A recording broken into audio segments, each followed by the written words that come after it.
Bamidbar Chapter 25. This chapter is a kind of weird chapter. I don't entirely know how to understand it in the context of the whole book or in the context of what exactly is the story, but I will talk about it and certain ideas of what it might be about. So we've understood that this is part of the third part of the book. It's part of the story of the Yidden where they're already close, they're already like sort of circling around Eretz Yisrael. And in another sense, we're already dealing, as we've seen already in the prophecies of Bilam, we're already dealing with all the nations that the people will have to deal with around them. So this is also a very important theme in the drasha of Moshe, I think, in the beginning of Sefer Devarim, which I've been using as a way of interpreting all these stories already. So if you think of from the perspective of the people living in Eretz Yisrael, in Beis Rishon and Beis Shani, whenever. Now, of course, there's the seven nations, the nations that they have to conquer in order to get to Eretz Yisrael. Okay, that's one subject. That subject is not so much a subject of the Torah, it's a subject of Sefer Yeshua and so on. But now, even after they solve that problem, or if they don't solve it, whatever happens with that problem, there's still all the neighbors. There's all the nations around and around. So now there's the question of how to interact, how to deal with all the neighbors around and around. Of course, Sefer Bereshis already talks about this question. There's all the stories of Esav and Yishmael and Moav and so on. All these stories of all these nations start in Sefer Bereshis, and they end up being our neighbors. So we're not conquering them, but we have their neighbor issues. Sometimes they do start wars with us. We have Amalek, right, which is one problem. They start wars with us. Sometimes we have to be nice to them. Sometimes they're stronger than us. Sometimes we're stronger than them. There's imperial power going in one direction or the other, and so on. Now, one other issue between the nations in between, right? So now another one. Sometimes they're not diplomatically nice, right? Some of the stories we've had about Moshe asking Edom, could we pass by? And of course, these things will have repercussions or something like symbolic repetitions later when sometimes we need a favor from a neighbor and they're not letting our airplanes pass by over their airspace or whatever it is. That's a very similar idea where Moshe is saying here we're on the way to Eretz Yisrael and we have to get through it. We're not asking you, we're not conquering your land, we're going to pay you, we're going to buy your water, but sometimes they're not even agreeing to that, right? So just like there's all these kind of threats and relations with the neighbors, there's also spiritual threats, what we know in Tanakh very much as following the ways of the goyim around them, specifically in worshipping Avodah Zarah. And it seems like this story of Benois Moav and the Baal Peor is the most significant story in the Torah, in the Chumash, which discusses something like that happening, and it also discusses some kind of solution or some kind of prototype of solution for it, and the role of Pinchas or the role of the Kehana maybe in general as solving that problem. So I think that's what is going on in this chapter from like a broader perspective of what it's all about. And we will describe, of course, the story of the Eigel is that, but this Eigel doesn't have is about the Zayzura in some sense, but it doesn't talk about them following the Avodah Zarah of the nations around them. That's something that we see a little bit in Sefer Devarim, but mostly about the nations they will come to. Here we see like after we got rid of that, we're still going to be left with Avodah Zarah of the nations around, and that's something we find in some sense later in Tanakh, more specifically, more stories about that. But this is the primary story, the paradigm story of that in the times of Moshe, where something like this happens. So what we have is like this. We have they camp, they live, they are in the place called Shittim, and this is part of Moav. Then the people start to be zoina, to sort of stray towards the daughters of Moav.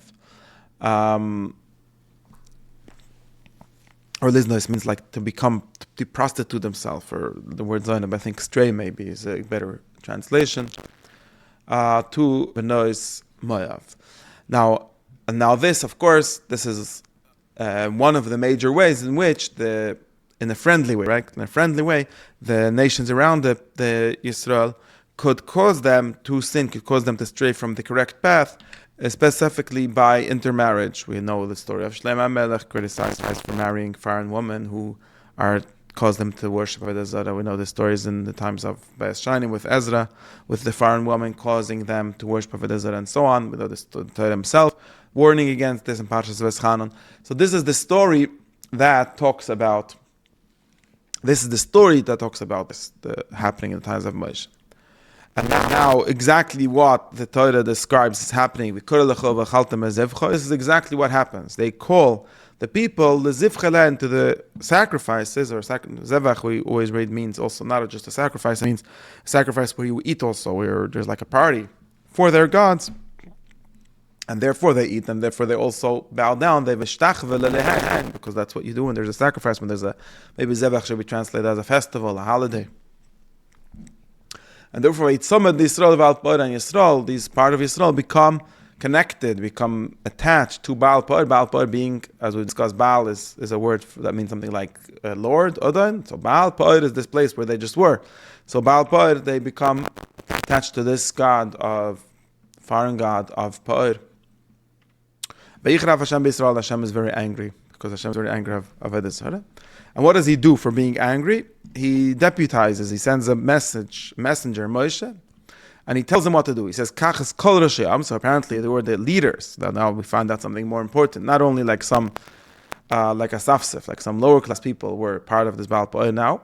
Also some leaders, some important people have went along with Baal Peor. And that's really a problem. And of course, this is also prefiguring something we see in Sefer Ezra and Nehemiah, where it's the important people, the high-class people, the chorim and so on, who are intermarrying with the foreign woman, and therefore worshipping their gods and so on, Shlema and so on. And Hashem tells Moshe, take these people, the leaders, the Roshei Am, the heads of the people who are connected to Baal Peor, and spread them out, or put them out, because they hang them up, or something like that, for Hashem against the sun. And this might mean something like kill them, string them out, put them out in front of the sun, so they will be killed publicly. That's the important thing, to be publicly. Neged Hashem, which means always publicly. Tachas Hashem is like something where everyone can see, publicly. So v'yoshev Charanaf Hashem Yisrael. Hashem is himself giving Moshe the solution. Like, how do you solve the Charanaf Hashem? By publicly punishing, destroying these people who are going with Baal Peor. And that's what Moshe does. He tells the shoftim. So of course he can't tell the leaders themselves, because these are leaders. He tells the shoftim to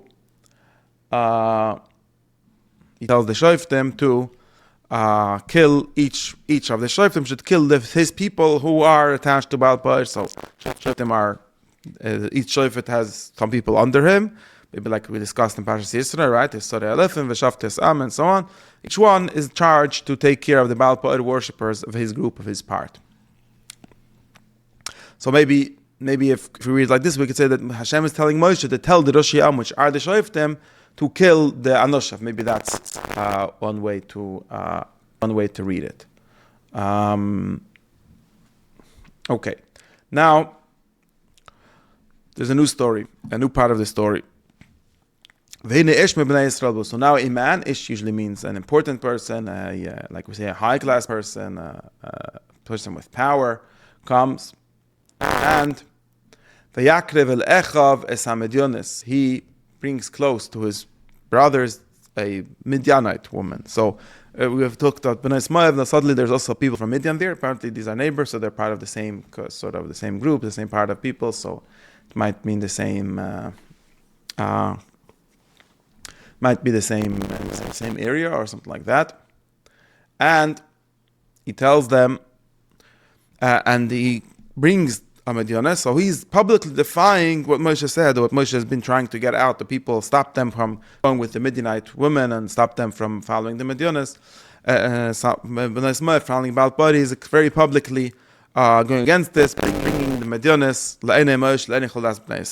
what they're doing, they're crying Pesach HaMoed. So remember, Pesach HaMoed is where they get together for every kind of problem, for everything that's going out.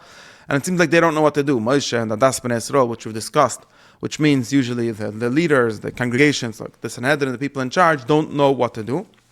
And this is a situation, a very interesting situation, where Moshe and the people don't know what to do. And there's only one person who knows what to do, or another way of saying it, would have courage and does what needs to be done. So Pinchas, son of Elazar, son of Aharon, sees this, And he stands up metoicha. He's the only one that stands up. They're all standing there and crying, and he stands up metoicha. He's part of the congregation. He stands up. He takes a remach. He takes a spear. He comes. He chases. It's not clear what that means. It means something like the tent or wherever they were. And he stabs them both, the man and the woman. El kuvasa. So again, el akuba, el kuvasa might be a word that has a double meaning.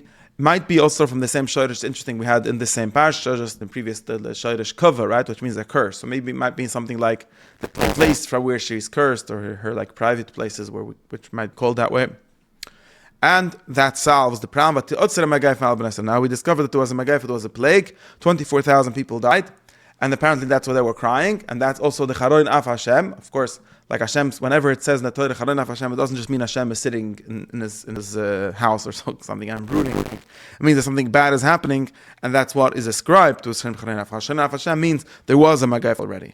And now this story of this Ish Yisrael bringing the Midianites is apparently just one example of the people, maybe the Rosh Am, who are going to Baal Peor, who need to be killed, but it's very hard. They need courage to go against someone important, against a high-class person, against an elite person. It's not a simple thing. And Pinchas was, of course, also an elite. He's the son of Aharon, son of Elazar, so the grandson of Aharon. He has the courage, he takes the initiative to do that, and he kills these people that need to be killed, and that stops the Charon of Hashem, and that stops the Magaif. And he was the only one who was able to do this, and for this he gets a prize. And it's very interesting that the Parshas Pinchas stops the story here, ends here, but really the chapter is in this case right. This is all one long story, and Hashem tells Moshe, Pinchas ben Elazar ben Aharon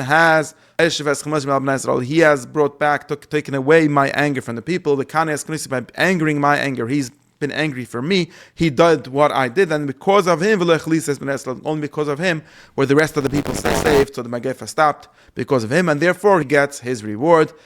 Give him as beis shalom. Give him my covenant of peace. Now, what is this covenant of peace? I think it explains himself. What is that? That will be for him. We'll give this covenant will be for him a covenant of kahuna. So in other words, Pinchas will be inheriting the kahuna from his father Elazar, who got it from Aharon. This, of course, there's a big question here, because it seems like we already know that Aharon get the kahuna and is giving it to his children. But it seems like there's different ways of understanding this. But it seems like, at least from this story, it seems like the question of the succession after Elazar. We already know that Elazar was succeeding Aharon. We learned that before, but there seems like the question after that was not solved, or maybe at least there might be different children of Elazar, and maybe not all of them. But Pinchas, by taking this initiative, got this reward of becoming the Kohen, Bris Kenas Olam, forever his family.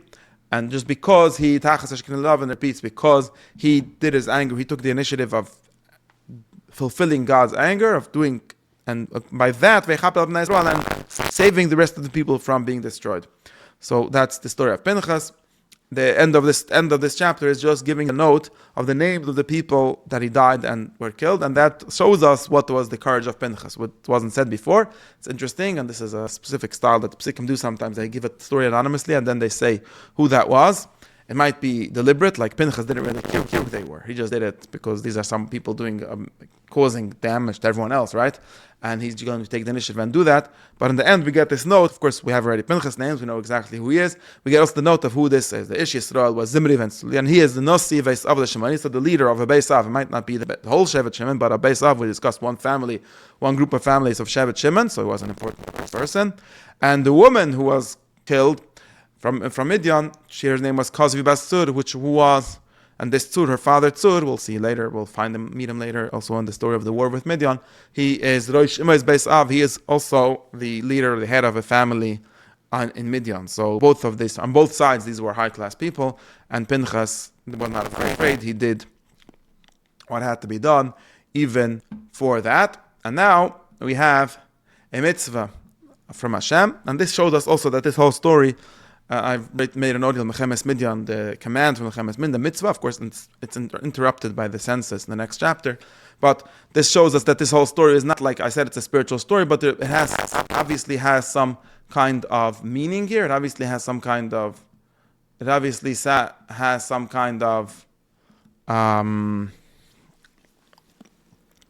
we say national or military meaning, because obviously when people get involved with other people, then maybe they find out the espionage, they find out what's going on, or somehow they are able to control you, they're able to subjugate you. And therefore Hashem tells Moshe, find a way to make enemies out of them. So find a way to make enemies of them. Why? Because they are enemies. They are hurting you. They're fighting with you, with their thoughts, right? Nichleim is thoughts or like plans or like espionage plans with Peor and with Cosby, the daughter of Nasi Midian, their sister, who was killed in the day of the Magaife Baal Peor. So we see that this whole thing with Nasi Midian was not so innocent. Maybe it was like a honeypot plan, but in any case, it was something. It's usually interpreted as just like a spiritual plan. They wanted to make us worship over this, but I think that there's also some material aspect of this, and that was like their plan. They got the Nasi, and then they become friends with him, and then somehow they subvert the people from by that. And Hashem says we realized that, and Pinchas helped us, and therefore we're going to go fight with the Midian. That will happen in later chapters, since there's going to be a stop for other things in the next chapter.